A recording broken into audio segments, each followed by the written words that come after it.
Virtual machine. इस lecture में हम वर्चुअल मशीन के बारे में जानेंगे। तो वर्चुअल मशीन होती क्या है? वर्चुअलाइजेशन जानते हैं। वर्चुअलाइजेशन का मतलब होता है कि जैसे आपको एक तरह से अब्स्ट्रैक्ट कह सकते हैं या एमुलेटेड कह सकते हैं कि हूबहू आपको वैसा का वैसा एनवायरनमेंट देखने को मिले।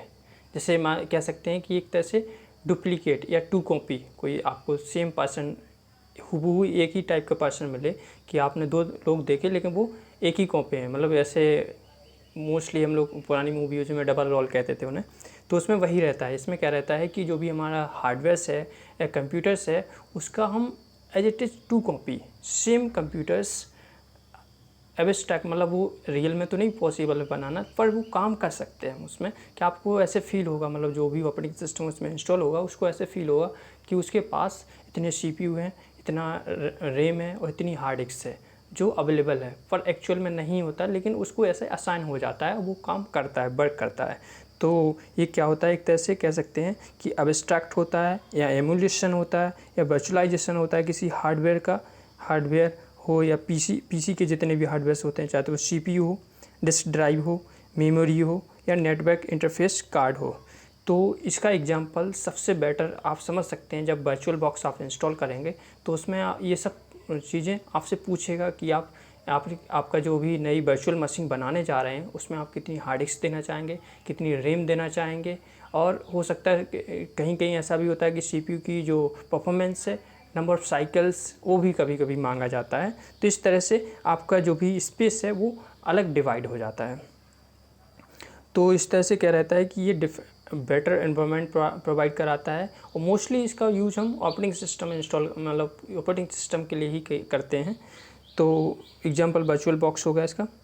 अब जो वर्चुअल मशीन होती हैं वो थ्री टाइप्स की होती है। पहली रहती है कि हमें ऑपरेटिंग सिस्टम इंस्टॉल करना है, ठीक है। ऑपरेटिंग सिस्टम के लिए स्पेशली इसको हम फुल वर्चुअलाइजेशन बोलते हैं। दूसरा होता है किसी प्रोसेस, मतलब नया एप्लीकेशन इंस्टॉल करना है तो एप्लीकेशन के लिए वर्चुअलाइजेशन हो गया। और थर्ड होता है कि किसी सर्वर के लिए।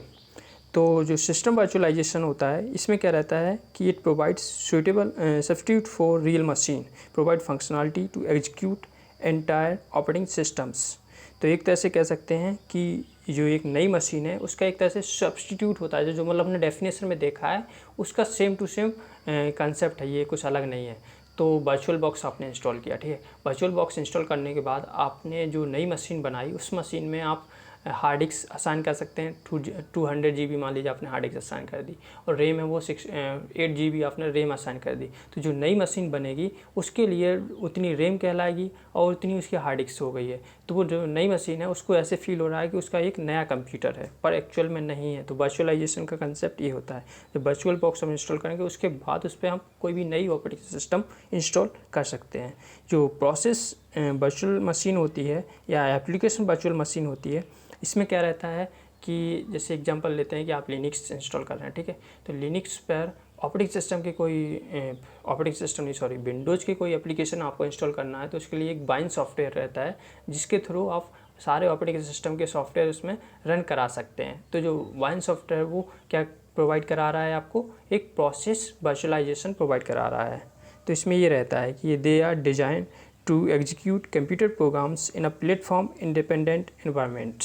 मतलब क्या प्रोवाइड करा रहा है कि जो विंडोज़ के एप्लीकेशन हैं, विंडोज़ के सॉफ्टवेयर हैं, वो लिनक्स पे रन नहीं करते हैं, लेकिन वाइन सॉफ्टवेयर के थ्रू वो क्या हो जा रहा है, वो लिनक्स पे इंस्टॉल हो जा रहा है, मतलब रन कर रहे हैं। इसका मतलब क्या हो रहा है कि जो सॉफ्टवेयर है उनको एक प्लेटफॉर्म इंडिपेंडेंसी मिल रही है। तो वर्चुअलाइजेशन का सबसे बड़ा एडवांटेज यही रहता है कि आपको एक प्लेटफॉर्म इंडिपेंडेंसी मिल जाती है।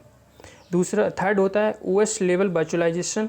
OS लेवल वर्चुअलाइजेशन क्या रहता है कि इसमें कि आप एक सर्वर्स है उसके हिसाब से फिजिकल सर्वर्स की मल्टीपल कॉपी बना सकते हैं, या ऐसा कह सकते हैं कि आपके पास जो ऑपरेटिंग सिस्टम है उसके आप बहुत सारे पार्टीशन कर सकते हैं और डिफरेंट यूजर को वो असाइन किया जा सकता है। तो इसमें क्या रहेगा कि जो भी यूजर्स है, वन यूजर्स है, वो अपना टास्क परफॉर्म करेगा, सेकंड यूजर अपना अलग टास्क परफॉर्म करेगा, सारे यूजर्स इंडिपेंडेंट रहेंगे।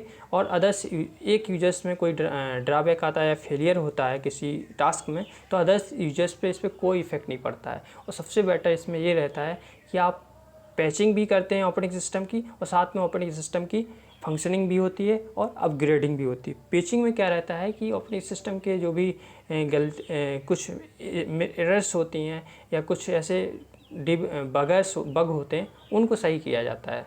तो पेचिंग एक तरह से प्रोसेस होती है जिसमें सॉफ्टवेयर यूज करके हम ऑपरेटिंग सिस्टम को सही करना होता है बेसिकली इसमें। तो ये इसका यूज सर्वर पर किया जाता है। अब इसके एडवांटेज देखते हैं वर्चुअल मशीन के। तो वर्चुअल मशीन का सबसे बड़ा एडवांटेज प्रोटेक्शन होता है, क्योंकि आपके पास एक नई मशीन बन गई है, आप 100% प्रोटेक्टेड हो। मतलब आपने वर्चुअल बॉक्स पे लिनक्स इंस्टॉल किया है, आपका लिनक्स विंडोज़ से 100% प्रोटेक्टेड है, उसमें कोई एरर नहीं आने वाला, कोई भी प्रॉब्लम क्रिएट नहीं होने वाली, कोई भी वायरस उस पर अटैक करने वाला नहीं है, क्योंकि आप ऐसे प्लेस में चले गए हैं, वर्चुअलाइजेशन के नए फील्ड में चले गए हैं जहां आपको कोई भी नुकसान नहीं पहुंचा जा सकता है। तो एक तरह से जैसे कि इमेजिनेशन के सोच सकते हैं कि एक तरह का इमेजिनेशन है, जिसमें हम कुछ हमारे जो लीजेंडरी चलिए छोड़ते हैं। तो नेक्स्ट एडवांटेज क्या होता है कि ये इजीली इसको मेंटेनेंस कर सकते हैं, अवेलेबिलिटी रहती है, हमेशा अवेलेबल रहता है। और कन्वीनिएंट रिकवरी बहुत आसान है। रिकवरी इसलिए आसान है क्योंकि आप वर्चुअल बॉक्स का ही एग्जांपल लेके हम बता रहे हैं। तो वर्चुअल बॉक्स में आप जो भी आपकी लिनक्स इंस्टॉल है ऑपरेटिंग सिस्टम, उसकी आप तुरंत क्लोन बना सकते हैं। क्लोन का मतलब उसकी एक डुप्लीकेट कॉपी बना सकते हैं। तो ये कन्वीनिएंट बहुत बेटर होती है। प्रोवाइड क्लोन, हाँ वही है। You can run multiple operating system simultaneously, एक साथ आप बहुत सारी ऑपरेटिंग सिस्टम अपने सिस्टम पे रन कर सकते हैं, बशर्ते आपके सिस्टम में हार्ड डिस्क काफ़ी होना चाहिए और उसकी जो स्पीड है वो बेटर होनी चाहिए। अगर आपके पास रैम अच्छी है, जो सेकेंडरी हार्ड डिस्क स्पेस है वो भी अच्छा है, और जो कंप्यूटर की परफॉर्मेंस है वो भी अच्छा है, तो नो प्रॉब्लम, आप कितनी भी मल्टीपल ऑपरेटिंग सिस्टम इंस्टॉल करिए। और ऐसा मोस्टली जितने भी बड़े ऑर्गेनाइजेशन होते हैं ये सर्वर पे ऐसा करते हैं। Reduce cost for enterprise, obviously जैसे एक एंटरप्राइज को मान लीजिए 10 ऑपरेटिंग सिस्टम इंस्टॉल करनी है, तो उसके लिए 10 कंप्यूटर की रिक्वायरमेंट होगी। पर क्या है कि आपके पास एक ही सिस्टम है, लेकिन आपने उसको वर्चुअलाइजेशन कर दिया उसमें, तो आप 10 ऑपरेटिंग सिस्टम उसमें एक साथ इंस्टॉल कर सकते हैं, कोई प्रॉब्लम नहीं आएगी। और जो भी एप्लीकेशन रहते हैं उनकी पोर्टेबिलिटी रहती है। जो एग्जांपल हमने देखा है कि आप अपने लिनक्स में जो विंडोज़ के एप्लीकेशन है, विंडोज़ के सॉफ्टवेयर हैं, वो रन करा सकते हैं बाय सॉफ्टवेयर की हेल्प से। तो और दूसरा रहता है फ्लेक्सिबिलिटी। फ्लेक्सिबिलिटी का मतलब होता है कि जो भी एप्लीकेशन होते हैं या कोई भी वर्चुअलाइजेशन, वो फ्लेक्सिबल रहता है कि यदि मान लीजिए आपकी सिस्टम की कंडीशन के अकॉर्डिंग वो चेंज होता है, मतलब थोड़ा स्लो हो जाता है, और जब अच्छा कंप्यूटर परफॉर्म कर रहा होता है तो स्पीड अच्छी हो जाती है। फ्लेक्सिबिलिटी का मतलब ये होता है कि एनवायरनमेंट के अकॉर्डिंग अपने आप को ढाल लेना। डिसएडवांटेज का तो सबसे बड़ा डिसएडवांटेज रिडंडेंसी है। रिडंडेंसी का मतलब ये होता है, वैसे आप डेटाबेस में जानते होंगे, रिडंडेंसी का मतलब ये होता है कि एक ही चीज़ की मल्टीपल कॉपी होना। जैसे कि मान लीजिए आपकी फाइल कोई OS नाम की आपके पास PDF फाइल है। अब OS नाम की PDF फाइल आपने 10 फोल्डर में रख दी, तो जो 10 फोल्डर में मिला के आप मान लीजिए 10 MB की थी तो कितनी 100 MB हो गया। तो एक्चुअल में एक फोल्डर में तो 10 MB है, लेकिन टोटल मिला के वो 100 MB हो गया। तो वो एक तरह से क्या है, रिडंडेंसी है कि एक फाइल से आप उसको 10 प्लेस रखा हुआ है, तो रिडंडेंसी मतलब बढ़ जाती है। क्योंकि क्या रहेगा कि आप जब भी नया उसको इंस्टॉल करेंगे तो उनकी डुप्लीकेसी बढ़ेगी, तो ऑब्वियसली रिडंडेंसी की प्रॉब्लम आती है।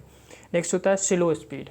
और जब आपके सिस्टम में एक साथ 2 मशीन काम करेंगी, मतलब है मशीन एक्चुअल में एक, लेकिन वर्चुअलाइजेशन ने आपने 2 मशीन बना दी इसमें, तो आपकी जो स्पीड है वो ऑब्वियसली स्लो हो जाएगी।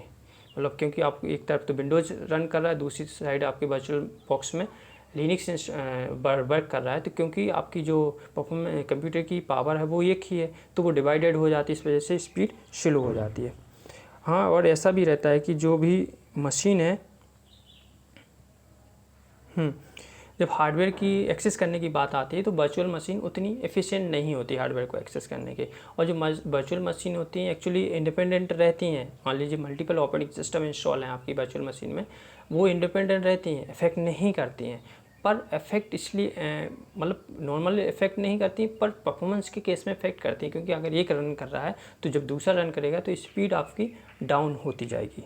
तो यही ड्रॉबैक है, इसके अलावा और कोई ड्रॉबैक नहीं है। तो वर्चुअल मशीन को आप अगर समराइज करो तो वर्चुअल मशीन क्या है, वर्चुअल मशीन क्या होती है कि जो भी हमारा कंप्यूटर सिस्टम है उसका एक एब्स्ट्रैक्ट या एमुलेटेड मॉडल मिल जाता है हमें, जिस पे हम कह सकते हैं कि सारे काम, चाहे तो CPU हो, हार्ड डिस्क हो, रैम हो, वो हमें ऐसे लगता है जो भी नई ऑपरेटिंग सिस्टम हो कि हमारे पास एक नई मशीन मिली हुई है। और ये 3 तरह का होता है। फुल वर्चुअलाइजेशन, जिसे हम OS फुल वर्चुअलाइजेशन का मतलब होता है कि आप मल्टीपल ऑपरेटिंग सिस्टम अपने सिस्टम पर इंस्टॉल कर सकते हैं। प्रोसेस वर्चुअलाइजेशन में ये रहता है कि आप क्या कर सकते हैं कि किसी दूसरी प्लेटफॉर्म का एप्लीकेशन किसी दूसरे प्लेटफॉर्म पे इंस्टॉल कर सकते हैं या रन करा सकते हैं। तो एक तरह से कह सकते हैं कि जो एप्लीकेशन होते हैं उन्हें क्या प्रोवाइड कराता है, ये प्लेटफॉर्म इंडिपेंडेंसी प्रोवाइड कराता है। थर्ड पढ़ा हमने OS लेवल वर्चुअलाइजेशन, मतलब OS लेवल वर्चुअलाइजेशन में ये था कि जो OS है उसको हम डिफरेंट पार्टीशन में डिवाइड कर देते हैं। और एडवांटेज की बात करें तो पोर्टेबिलिटी बेटर रहती है, और जो भी हमें टास्क हैं वो इजीली परफॉर्म हो जाते हैं, कॉस्ट भी कम आती है, एफिशिएंसी फ्लेक्सिबिलिटी बेटर रहती है। ड्रॉबैक 2 ही है इसके, एक तो रिडंडेंसी, मतलब क्या है कि डुप्लीकेसी, मतलब मल्टीपल एक ही डेटा की मल्टीपल कॉपी आ रही हैं, और दूसरा ड्रॉबैक है इसकी speed, slow speed, obviously slow speed होगी। तो ये था वर्चुअल मशीन।